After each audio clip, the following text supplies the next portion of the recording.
दोस्तों इस वीडियो में हम लोग बात करेंगे तीन ऐसी कंपनी के बारे में जिसमें अगर उनके शेयर होल्डर ने सबसे ज़्यादा एक्सपोजर अगर लगा रखा होगा तो मैं मान ही नहीं सकता कि उनके पोर्टफोलियो में आज आपको ग्रीन क्लोजिंग देखने को मिली होगी। क्योंकि मैं बात कर रहा हूँ Godfrey Philip, IDFC first bank और इन्फोसिस के बारे में। तीनों की तीनों कंपनी बड़ी है, बट तीनों के तीनों कंपनी में आज के दिन भयंकर गिरावट हमें देखने को मिला है। तो एक एक करके सभी कंपनीज को हम लोग डिस्कस करेंगे, उसके गिरावट के रीजंस को भी समझेंगे ताकि आपको समझ आ सके कि गिरावट अगर हुआ है तो इस गिरावट में आपको पैनिक करना चाहिए भी या नहीं। तो चलिए वीडियो की शुरुआत करते हैं, बट उससे पहले चैनल सब्सक्राइब कर लो, बेल आइकन को प्रेस कर लो और सेबी रजिस्टर्ड टेलीग्राम चैनल को भी ज्वाइन कर लो। लिंक डिस्क्रिप्शन में है और डिस्क्लेमर है, जो भी न्यूज़ एंड अपडेट्स हम लोग कवर करेंगे वो सारी एजुकेशन पर्पस के लिए, किसी भी तरह का रिकमेंडेशन नहीं, आप खुद से भी रिसर्च और एनालिसिस भी कर सकते हैं। तो चलिए वीडियो की शुरुआत करते हैं। बात करते हैं पहली कंपनी के बारे में, नाम है गॉडफ्रे फिलिप्स इंडिया लिमिटेड। आज के दिन इस कंपनी में गिरावट नहीं, महा गिरावट हमें देखने को मिला है, जिसको दूसरे भाषा में हम क्रैश भी बोलते हैं। क्रैश का नंबर 8 से लेकर 9% तक का है। काफ़ी सारे लोग बोलते हैं कि मैं किसी भी कंपनी के प्राइस को क्यों डिस्कस नहीं करता, तो भाई प्राइस को डिस्कस नहीं कर सकते क्योंकि सेबी रेगुलेशन है, प्राइस डिस्कस नहीं कर सकते हो। इसी वजह से मैं सिर्फ नंबर बता देता हूँ, बाकी आप खुद से भी तो देख सकते हो ना कि कितना गिरावट हमें देखने को मिला है। अगर गॉडफ्रे फिलिप्स की गिरावट के रीजंस की बात करें तो रीज़न कोई स्पेसिफिक आपको देखने को मिलेगा नहीं, वही घिसा पिटा रीज़न है। क्या रीज़न है तो देखो, हाल ही में क्या हुआ था कि गॉडफ्रे फिलिप्स के शेयर में 20% की अपर सर्किट हमें देखने को मिली थी। क्यों? क्योंकि सिगरेट के प्राइस को उन्होंने बढ़ाया था।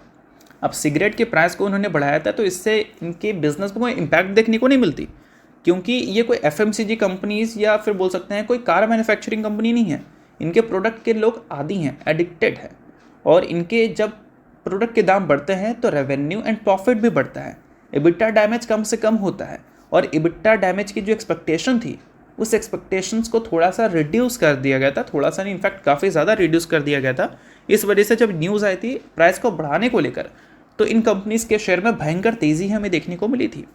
और जब तेज़ी देखने को मिला था तो उसका अगला ट्रेडिंग सेशन में परफॉर्मेंस काफ़ी ज़्यादा अच्छा था, बट उसके बाद की जो ट्रेडिंग सेशन थी वहाँ पर सेल ऑन राइज वाली स्ट्रैटेजी हमें फॉलो होती हुई दिखी थी, क्योंकि गॉडफ्रे फिलिप आपको एक सिंगल ट्रेडिंग सेशन में 5% तक गिरता हुआ नजर आया था। लोगों ने प्रॉफिट बुकिंग किया था, 3 ट्रेडिंग सेशन में बड़ी रैली देखने को मिली थी, उसी का प्रॉफिट बुकिंग हुआ था। और बोल सकते हैं कि आज के दिन वही चीज़ को एज इट इज़ रिपीट किया गया है गॉडफ्रे फिलिप्स में। तो कोई गिरावट का स्पेसिफिक रीज़न नहीं है कि ये नेगेटिव न्यूज़ है या फिर वो नेगेटिव न्यूज़ है, सिर्फ और सिर्फ प्रॉफिट बुकिंग ही है, और यही रीज़न की वजह से आज के दिन इस कंपनी में गिरावट हुई है। तो आप गिरावट के पीछे का रीज़न नहीं ढूंढोगे तो ज़्यादा आपके लिए सही रहेगा, क्योंकि रीज़न होता तो हम डिस्कस कर लेते, बट रीज़न है नहीं।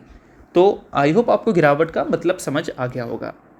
अब दोस्तों वीडियो में आगे बढ़ने से पहले बात कर लेते हैं एक सेबी रजिस्टर्ड टेलीग्राम चैनल के बारे में, जिसका नाम है ट्रेडर पाजी। इनका रजिस्ट्रेशन नंबर आप यहाँ पर नोट कर सकते हैं। 8 साल से भी ज़्यादा का एक्सपीरियंस है इनको ऑप्शन एंड स्विंग ट्रेडिंग में, और इनके टेलीग्राम पे चैनल। इसके अलावा दोस्तों मार्केट समरी से रिलेटेड कंप्लीट डिटेल्स आपको यहाँ पर अपडेटेड देखने को मिलती है। उसके अलावा मार्केट के जो इंपॉर्टेंट लेवल्स हैं वो सारी चीज़ें भी आप यहाँ पर चेकआउट कर सकते हैं। साथ में दोस्तों कंपनी के टेक्निकल्स को प्रॉपर एनालिसिस कर यहाँ पर अपडेट किया जाता है, जिसको भी चेकआउट आप कर सकते हैं बिल्कुल फ्री ऑफ कॉस्ट। तो लिंक आपको डिस्क्रिप्शन में देखने को मिल जाएगा, लिंक के थ्रू जाकर चैनल को बिल्कुल फ्री में आप ज्वाइन कर सकते हैं।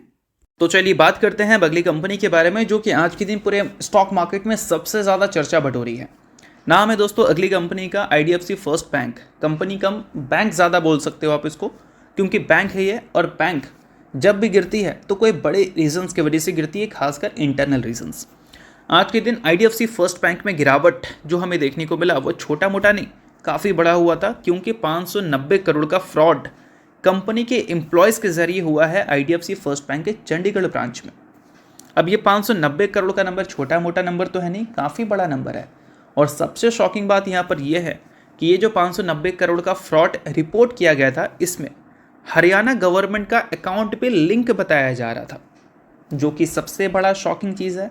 और इस वजह से ये न्यूज़ जब हमें सुनने को मिली, कल हमने इस न्यूज़ को डिस्कस कर लिया था, क्योंकि इस न्यूज़ का इम्पैक्ट आज के दिन देखने को मिलता ही मिलता, और देखने को मिला भी, और छोटा मोटा नहीं, 20% तक क्रैश आज के दिन आईडीएफसी फर्स्ट बैंक ने फेस किया था। फिर थोड़ी सी रिकवरी आपको देखने को मिली थी।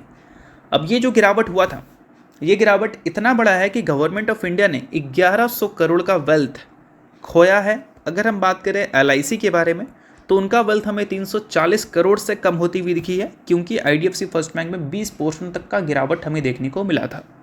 अब इतनी बड़ी गिरावट हुई है तो इसके बाद एनालिस्ट की बोल सकते हैं ओपिनियंस क्या हैं। तो IDFC फर्स्ट बैंक ने सबसे पहले अपने टॉप ऑफिशियल्स में से 4 ऑफिशियल्स को सस्पेंड कर दिया था, और 4 ऑफिशियल्स को सस्पेंड किया है तो इसका मतलब इंटरनल प्रॉब्लम है, कोई एक्सटर्नल प्रॉब्लम नहीं है भाई, इंटरनल प्रॉब्लम है। और जब भी इंटरनल प्रॉब्लम होता है तो वहाँ पर ऑपरेशनल रिस्क हमें देखने को मिलती है, और ऑपरेशनल रिस्क जब हमें देखने को मिलता है तो ब्रोकरेज हाउस पंछी बनकर आते हैं और डाउनग्रेड करना शुरू कर देते हैं। और ब्रोकरेज हाउस ने जो डाउनग्रेड किया इस कंपनी को ऑपरेशनल रिस्क का रीज़न देकर, यही एक बहुत बड़ा कंसर्न क्रिएट हुआ इन्वेस्टर्स के लिए, और आज के दिन एक huge selling pressure IDFC first bank आपको फेस करती हुई दिखी थी। अब ये कितना बड़ा गिरावट है उनसे पूछो जो IDFC फर्स्ट बैंक में काफ़ी ज़्यादा कन्विक्शन रखते हैं, उनके पोर्टफोलियो का हाल आप देख लो। अगर आपके पोर्टफोलियो में ये कंपनी का अच्छा खासा कन्विक्शन था तो कमेंट में बताना कि आज के दिन आपके पोर्टफोलियो में कितनी गिरावट हुई है। अब सबसे बड़ा सवाल यहाँ पर यह पुट होता है कि IDFC फर्स्ट बैंक इतने बड़े गिरावट के बाद आगे क्या करेगी। तो देखो, फॉरेंसिक ऑडिट कंपनी में चल रही है, जो कि कंपनी का फॉरेंसिक अब टीम नहीं रहेगा, बाहर का रहेगा। तो वो सारी चीज़ों के बाद जो उसके रिपोर्ट हैं वो देखना बहुत ज़्यादा इंपॉर्टेंट है। रिपोर्ट में किसका किसका नाम आता है और क्या क्या चीज़ें हमें पब्लिश होती हुई दिखती है, उसके बाद ही क्लियर होगा कि IDFC फर्स्ट बैंक में लोगों का इंटरेस्ट हमें अच्छा देखने को मिलेगा या फिर ख़राब देखने को मिलेगा, क्योंकि ऑपरेशनल रिस्क यहाँ पर मेंशन किया गया है जिसको आप इग्नोर नहीं कर सकते हैं। ठीक है, तो चलिए अब बात करते हैं अगली कंपनी के बारे में। नाम है IRB infrastructure and developers. Recently company के शेयर में 5% का ह्यूज गिरावट हमें देखने को मिला था, बट गिरावट में भी कंपनी ने खुश कर दिया था अपने इन्वेस्टर्स को, क्योंकि 1:1 के रेशियो में कंपनी ने बोनस की अनाउंसमेंट की थी। सो अगर आप IRB इंफ्रास्ट्रक्चर डेवलपर्स के शेयर होल्डर हैं तो इस न्यूज़ को आप ज़रूर नोट करना। न्यूज़ बहुत इंपॉर्टेंट है, इस वजह से मैं आपको बता रहा हूँ। बाकी बात करें अगली कंपनी के बारे में, तो अगली कंपनी है दोस्तों इन्फोसिस। अब इन्फोसिस कहने को तो दिग्गज कंपनी है, बड़ी कंपनी है, और बड़ी कंपनी में गिरावट बड़ा होता नहीं है, बट इन्फोसिस ने वो सारे स्टेटमेंट्स को गलत साबित कर दिया है। 52 वीक हाई से 20% से ज़्यादा टूट चुकी है।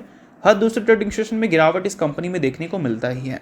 और सबसे अच्छी बात यहाँ पर यह है कि गिरावट जो हो रहा है वो सिर्फ इसी कंपनी में नहीं हो रहा है, पूरे के पूरे IT सेक्टर में हो रहा है। और आज के दिन भी जो गिरावट हुआ है वो पूरे IT सेक्टर में ही देखने को मिला है। अब सबसे बड़ा सवाल यहाँ पर यह पुट होता है कि IT सेक्टर में आज के दिन फिर से अगर दर्दनाक गिरावट हुई है तो इसके रीजंस क्या है भाई। तो रीज़न सिंपल है, जेफरीज की रिपोर्ट पब्लिश हुई है उस टाइम जिस टाइम लोगों का सेंटिमेंट टेक कंपनीज को लेकर अच्छा नहीं है। क्या रिपोर्ट पब्लिश हुआ है? रिपोर्ट में ये उन्होंने मेंशन किया है कि एक वर्स्ट केस सिनेरियोस के हिसाब से 65% तक डी रेटिंग पॉसिबल है हमारी टेक कंपनीज में, जिसमें उन्होंने डाउनग्रेड किया है इन्फोसिस को, TCS को और 4 अदर IT स्टॉक्स को। और साथ में दोस्तों उनके जो अर्निंग्स एस्टिमेट थी उसको भी उन्होंने कट कर दिया है। और ये सारी चीज़ें इनफ है हमारी टेक कंपनीज को गिराने के लिए, और वो आज के दिन आपने देख भी लिया। और वर्स्ट केस सिनेरियोस में उन्होंने बताया है कि 30% तक का मिनिमम वैल्यूएशन में करेक्शन हमें देखने को मिल सकती है, करंट लेवल से, ना कि टॉप लेवल से, करंट लेवल से बात की जा रही है। और वर्स्ट केस सिनेरियोस का अगर पीक अगर हम देखें तो वहाँ पर 65% तक का करेक्शन हमें करंट लेवल से देखने को मिल सकता है। क्यों भाई? क्योंकि AI जो है वो स्ट्रक्चरली चेंज कर सकता है हमारी IT कंपनी के बिजनेस को।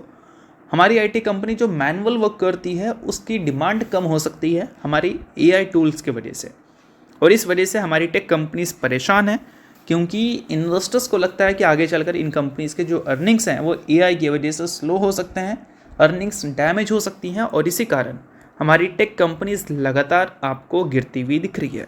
और वार्निंग जो बड़ा मिल रहा है आर्टिफिशियल इंटेलिजेंस से, वही सारी चीज़ों की वजह से वंस अगेन आज के दिन हमारी टेक कंपनीज पिटी हैं। तो इन सारी चीज़ों के बाद आपका क्या व्यू है टेक कंपनी को लेकर कमेंट में बता सकते हैं। किसी भी तरह का रिकमेंडेशन नहीं है। तो होप करता हूँ ये वीडियो आपको अच्छा लगेगा। और लाइक कीजिए, पहली बार सब्सक्राइब कीजिए। वीडियो के लिए बहुत बहुत शुक्रिया।